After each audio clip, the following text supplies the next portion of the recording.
սկսենք։ Տիկին Թանդիլյան, Ռուբեն Վարդանյանը աուդիո ուղերձ է հղել, անդրադարձել է իր հացադուլին, նախ աուդիո ուղերձը ինչ մեսիջ էր իր մեջ պարունակում ձեր գնահատմամբ։ Պայքարի մեսիջ։ Պայքարի մինչև բոլոր հնարավոր միջոցները, որ հանկարծ նաև հուսահատության չտրվենք ու շարունակենք պայքարել, ու չլինենք անտարբեր։ Դուք հաճախ կլսեք, որ Ռուբեն Վարդանյանը տարբեր խոսքերում էր հաճախ ասում, որ կյանքի հակառակ կողմը մահը չէ, անտարբերությունն է, եւ նա միշտ չի հասկացել անտարբեր մարդկանց, տարբեր իրավիճակներում, տարբեր երևույթների հանդեպ։ Հետևաբար դա ուժեղ մարդու ուղերձեր պայքարել իրավունքների արժանապատվության հայ ժողովրդի համար։ Նա այսօր Բաքվի բանտում պայքարում է հայ ժողովրդի ապագայի արժանապատիվ կյանքի իրավունքների համար եւ հետեւաբար դա այո ուղերձեր չընկճվելու, չհուսահատվելու եւ պայքարելու բոլոր հնարավոր միջոցներով։ Տեսեք, մի հատվածը, որը նաև Հարությունյան կողմից արժանացել է ուշադրության ու նաև մեկնաբանվում է, որ ըստ էության հրաժեշտի խոսք էր։ Այստեղ որ ասում է, որ խնդրեմ ներողություն խնդրել բոլորից, հնարավոր է տեսնելու, չտեսնելու վերաբերյալ։ Նա պատրաստ է ամեն ինչի, սիրելի Փայլակ։ Նա երբ որ գնում էր Արցախ, նա ամեն ինչի պատրաստ է գնացել։ Նա իր կյանքը այլևս տվել է իր ժողովրդին, իր հայրենիքին։ Ահա թե ինչու էր նա գնացել Արցախ։ Այդ որ հարցեր ունեն, այ հարցերի պատասխանն է այդտեղ։ Ու նա գիտեր նաև ինչ է սպասվում, երբ որ արդեն դուրս էին գալիս այդտեղ, նա ասեց. ես քայլելու եմ, գալու եմ իմ ժողովրդի հետ, ինչ որ կպատահի, կպատահի։ Եկեք ազնիվ լինենք, չէ՞, ինքներս մեզ հետ, բոլորս հասկանում ենք, չէ՞, որ ինքը ժողովրդի մենք բոլորս միջին վիճակագրական մարդիկ ենք, ինքը այդպեսին չէր, հատկապես Ալիևյան ռեժիմի համար, բայց նա իր կյանքով, պահվածքով, տեսակով իր ժողովրդի զավակն է եւ նույն ձևի, նույն ճանապարհով եկել կրում է իր ժողովրդի ճակատագիրը այսօր մեր աչքի առջև։ Եթե ձեզ թվում է դատում են Ռուբեն Վարդանյանին, սխալվում եք։ Հայ ժողովուրդն է այնտեղ դատում, Հայաստանի Հանրապետության քաղաքացիները, ովքեր ըստ Ալիևի ապօրինի հատել են Ադրբեջանի տարածքային ամբողջականությունը խախտելով գնացել են Արցախ։ Եթե դուք մի անգամ գնացել եք, ձեզ են դատում։ Ձեզ կարող են մի օր բռնել ու այդ նույն հոդվածներով նստացնել ադրբեջանական բանտում։ Սա բոլորս եկեք գիտակցենք ինչ որ մի պահի վերջապես։ Եվ այդ մարդիկ ու մասնավորապես նաև Ռուբեն Վարդանյանը պայքարում է, որ ձեզ այնտեղ ապօրինի չդատեն, մի օր չնստեցնեն։ Եվ հետևաբար մենք մեր ժողովուրդը եւ դուք կնկատեք, որ Ռուբեն Վարդանյանը միշտ խոսում է ժողովրդի հետ, որովհետեւ նա պաշտում է հայ ժողովրդին, նրա համար հայ լինելը մեծագույն պատիվ է, նա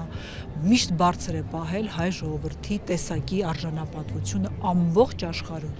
խաղաղասեր լինելը, երբ որ նա շեշտում է, որ Շուշիի մզկիթը ինչպես են վերականգնել, նա ուղղակի խոսում է այն մասին, որ հայ ժողովուրդը խաղաղասեր է, չի քանդում, չի ավիրում, խաղաղություն է ուզում, բայց իրական խաղաղություն,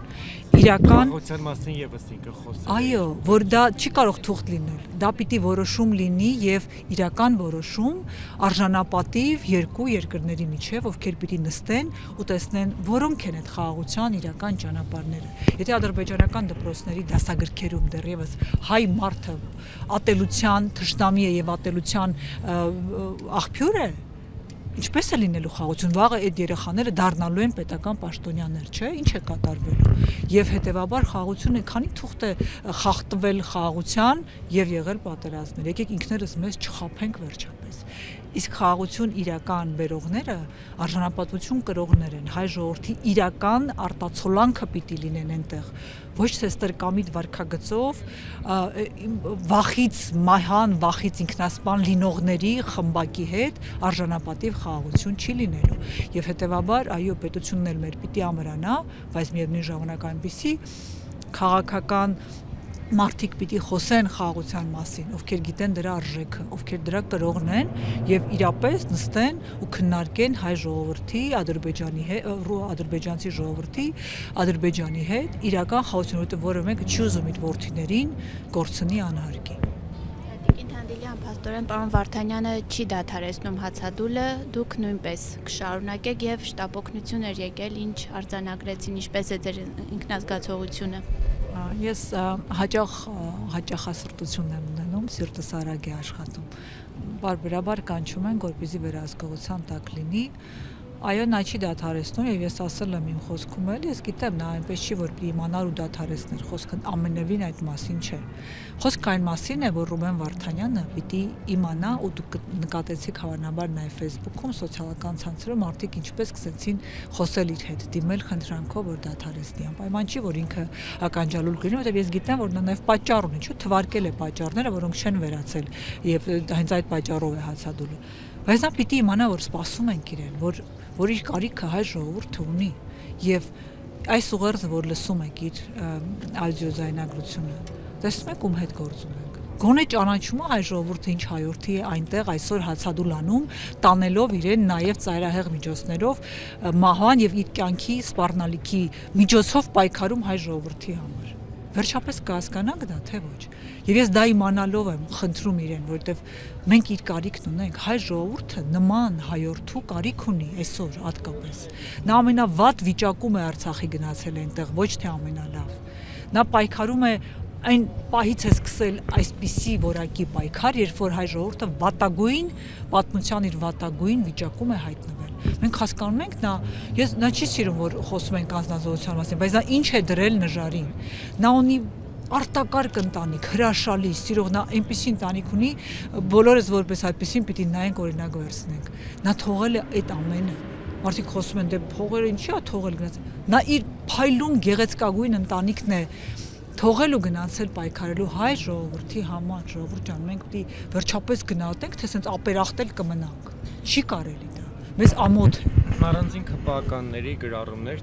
տեսա, որտեղ ձեզ մեղադրում են քաղաքական դիվիդենդներ շահելու մեջ։ Որն է այստեղ դիվիդենդ։ Ինչ դիվիդենդ կա։ Ռուբեն Վարդանի խնդրում եմ հացադուլը դադարեցնի։ Որ մասն է դիվիդենդ։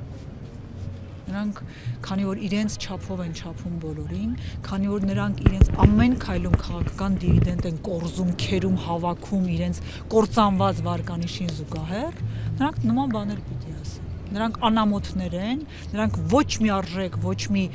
մարդկային ոչինչ չունեն այլևս, ոչ մի կարմիր գիծ եւ ոչ մի նրանք հենց այդ պատճառով պիտի նման բաներ ասեն։ Նրանք չեն կարող պատկերացնել, որ մի մարդ կարող է խնդրել մեկ այլ մարդու իր կյանքը չկործանել։ Նրանք նման բաների անունակ են, տգետներ են ու այո պիտի նման բաներ ասեն ու դեռ շատ ավելի վատն են ասելու, ես խղճում եմ իրենց ուղղակի։ Տիկին Թանդիլյան, ժողովուրդը պայքարում է, դուք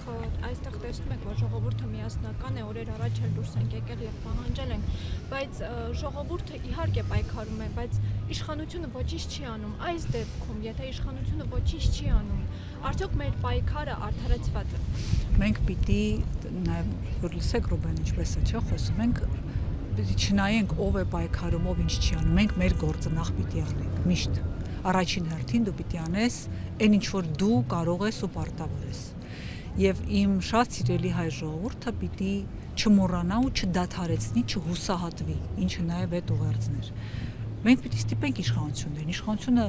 ալարկոտ, անունակ, անպիտան իշխանություն է։ Ցավոք սրտի այսօր Հայաստանի Հանրապետությունը այդ մարդիկ են ներկայացնում։ Եվ հայ ժողովուրդը մի բան կարող է անել՝ թույլ չտալ, որ այս իշխանություններին թվա թե իրենք մոռացել են մեր գերիներին Բաքվի բանտերում, որտեղ իրենք ամեն բան, որ մոռացության տան։ Սիրելի ժողովուրդ, իրենք իրենց ձվածեղներով ու հեծանիվներով դրանով են զբաղված։ Իրենց ներքին գզվրտոցները Facebook գցելով share ենք անում, տարածում ենք, խնդում ենք, ծիծաղում ենք։ Այդ դրանով են զբաղված, որ դուք կարևորագույնի մասին չխոսեք։ Մենք պիտի սովորենք առաջնահերթը երկրորդականից տարբերել։ Մեզ համար, բոլորիս համար, որպես հայեր արժանապատվություն ունեցող առաջին օրակարգը պիտի լինի հայ գերիների վերադարձը։ Ուրիշ ոչ մի կարող են ունենալ երկրորդական օրակարգեր։ Եկեք գնանք մի ուրիշ թեմայով էլ ցույց անենք։ Ամենևին քավլիցի ես էլ գամ, բայց առաջնայինը պիտի չմոռանանք, ինչը նշանակում է ամեն օր, եթե բոլորս մեկ անգամ մեր այդ սոցիալական ցանցերում խոսենք այդ մասին, այս իշխանությունը մի բան կհասկանա, իսկ նրանք դա լավ են հասկանում, որ իրենց իշխանությունը կկորցնեն այս օրակարգի հետևանքով։ Եվ այդ պարագայում միայն նրանք ստիպված կլինեն որևէ բան անել։ թող 26 թվականի նախորդային ընտրությունների համարենք այդ օրնա մեր բոլոր 23 գումարած 7, որ արդեն դատապարտված են 30 գերիները, որոնց մասին գոնե գիտենք, վերադառնան ու թող իրենք գնան իրենց ընտրությունների այդ բոլոր դիվիդենդները քաղեն ինչքան ուզում են, բայց այս մարդիկ պիտի հետ գան ու սրանք պիտի իմանան, որ չեն ընտրվելու, չեն շահելու հայ ժողովրդի վստահությունը այլևս, եթե այս օրակարգով չզբաղվեցին պատշաճ կերպով, իսկ որ չեն զբաղվում, փաստաբանի գրառումները ձեզ օրինակ։ Տիկին Թանդիլյան, այնուամենայնիվ, ինչպիսի ելք եք դուք տեսնում, հաշվի առնելով այն շինծու քրական գործերի հատորը, որոնք հարուցված են Ռուբեն Վարդանյանի եւ մյուսների նկատմամբ, սա արդյոք հիմք է տալիս, հաշվի առնելով նաեւ Ադրբեջանի հռետորաբանությունը, միջազգային կառույցների նկատմամբ ցուցաբերած անտարբերությունը եւ այլն, Հայաստանի իշխանությունների քայլեր չձեռնարկելը գոնե տեսականորեն, այդ ամենի ինչ է ձեզ հուշում, ինչ ելք է լինելու։ Կրկնում եմ, մենք պիտի չհուսահատվենք, անգամ եթե այո, շատ դժվար վիճակում ենք եւ հուսահատվելը շատ հեշտ է, բայց հայ ժողովուրդը ունի իր անելիքը, օրինակ ՀԿ-ները ունեն իրենց անելիքը, իշխանությունը ունի իր անելիքը, միջազգային կառույցը, այսինքն մենք բոլորից որպես հայ ժողովուրդ պիտի պահանջատեր լինենք, որովհետեւ պիտի աշխարհն իմանա, որ հայ ժողովուրդը չի ներելու. Եթե այնտեղ օրինակ Ռուբեն Վարդանյանին հացադոլի պատճառով մի բան պատահի, չի ներելու աշխարհին, չի ներելու Ադրբեջանին, ոչ ոքի։ Եթե Ադրբեջանը դա հասկանա, նա պիտի ավելի զգույշ լինի եւ պիտի ձև գտնի վերադարձնելու թեկուզ իր դեմքը պահելով։ Ինչպես ուզում է, ինձ համար մեկ է, այս 30 հոգին պիտի վերադառնան Հայաստան։ Ադրբեջանից պիտի դուրս գան, թող արտահանձնեն երրորդ երկիր, թող կան միջոցներ 1000 Եվ կան այս իշխանությունը բազմաթիվ գործիքներ ու լծակներ ունի, թող բանակցեն, ասեն արտահանձնենք, կարգելենք Հայաստան վերադարձ, եթե այդքան սարսափում եք նրանց ներկայությունից Հայաստանում, տարեք երրորդ երկիր, բայց այդ բանդերից պիտի դուրս գան։ Հետևաբար հայ ժողովրդի անելիքը պահանջատեր լինելն է։ Այլևս, որովհետև հայ ժողովուրդն է Հայաստանի Հանրապետությունը, այս իշխանությունները չեն, եւ իր պահանջատիրությամբ այս իշխանություններին պիտի ստիպի աշխատեն եւ վախ ունենան իշխանության կորստի։ Թող Ալիևին ասեն, որ մենք իշխանություն ենք կորցնում, այս օրակարգով պիտի վերադարձնես։ Ու կորցնեն, եթե չեն վերադարձնում։